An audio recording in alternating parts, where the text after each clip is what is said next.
Discuss the four variable k-maps. For a four variable k-map, as you see on the very left top corner, we have two inputs A, B and C, D, and this is our table.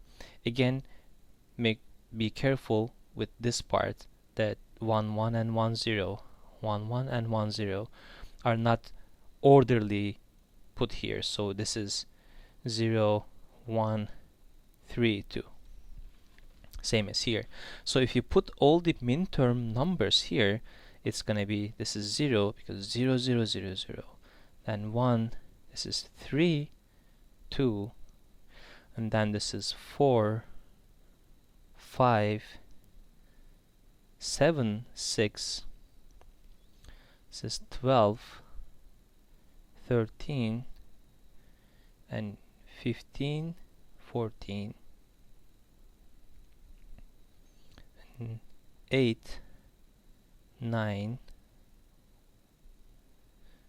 11, and 10. So these are the minterms.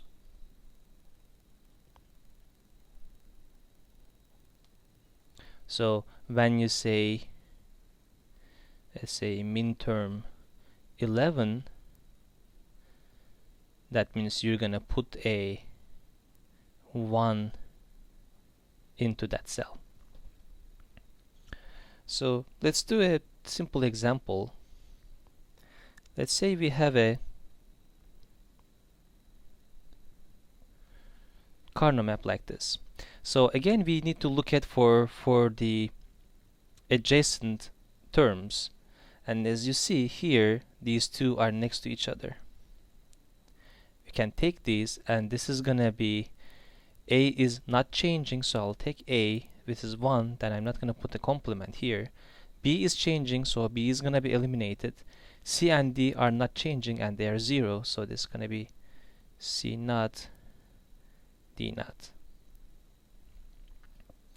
For these two terms, as you see, they are not really adjacent from here, but from here to over here,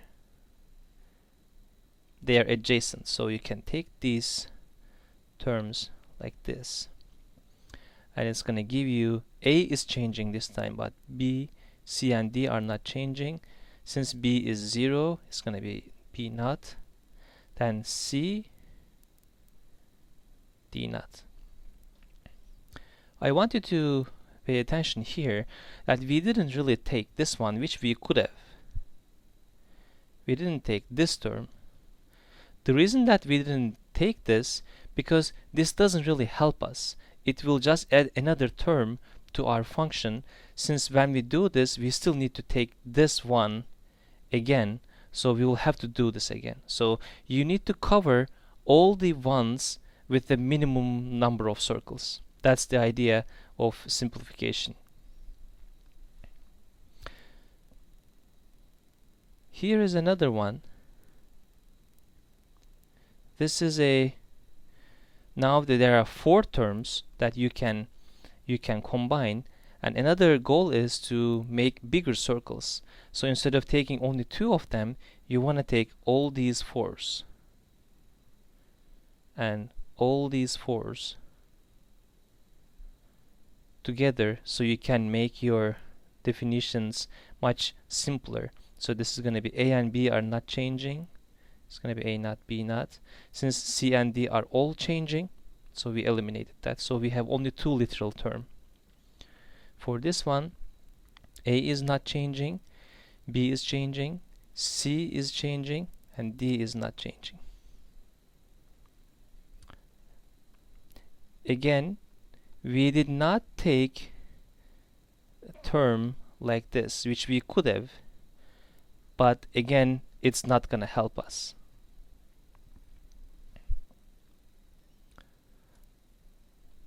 So let's say, so these are some examples. Let's say a more complete example. Say you are given some minterms that are 0, 3, 7, 11, 12, 13, and 15. So this is your function. This means all these min terms are added to each other to make the function. So what we'll do, we'll just transfer this into the table. So I'm just looking from the previous the page on the left. Well, I'm going to put all those numbers here: 0, 3, 7, 11, 12, 13, and 15. So again, the idea is to be able to choose them as many terms as possible at once. So you can see these ones are all together, so I'll take that for sure. And now I have these ones. I can take this one with this one, but then this term is gonna need to be circled. So if I do it this way, I will cover both ones. This one, this doesn't have any adjacent terms, so I have to take it by itself. So this is going to be A naught, B naught, C naught, D naught. So let's write the function plus, let's get this term.